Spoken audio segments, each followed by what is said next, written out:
just cuddled in right here. Ladder anchors, replacing them. Our ladder anchors need replacing. The ladders will not go into them anymore.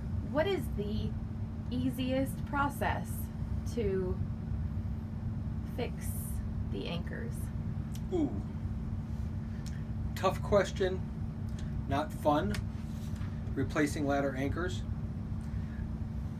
You have kind of a couple options. First and foremost is to move over and drill new holes into the concrete. However, by doing that, you, number one, don't eliminate the other cup that's there, but there's no way of drilling a circular hole to replace it if you're going right in the same spot.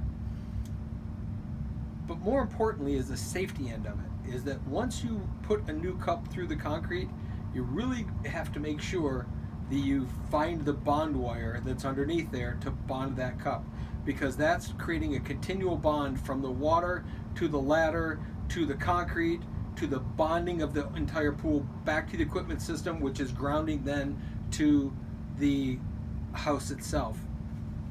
And by not doing that, you always run the risk of creating some weird voltages in the water that can create electrolysis, that can start etching the metals around the pool, the fixtures and things. There's all kinds of stuff that can go wrong.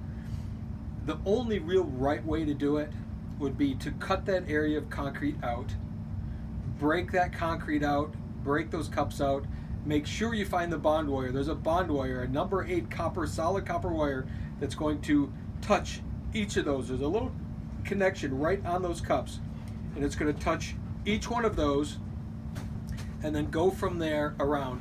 And what you would want to do is, if you cut that section of concrete out, find that bond wire and make sure you attach it to each of the cups, and make sure you attach it to each end, because that needs to be a loop that goes all the way around the pool, not just one direction.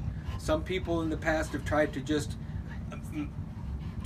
kind of patch it back together, but what you want it to do is you want it to loop all the way around, and then re-pour the concrete. What I would recommend also is make the concrete a little thicker. Now that it's not part of the entire patio, and it's now this separate piece, you're probably going to want it to be a little thicker, so that it's a little more beefy, so that you have no issues with it moving when someone's climbing up and down the ladder.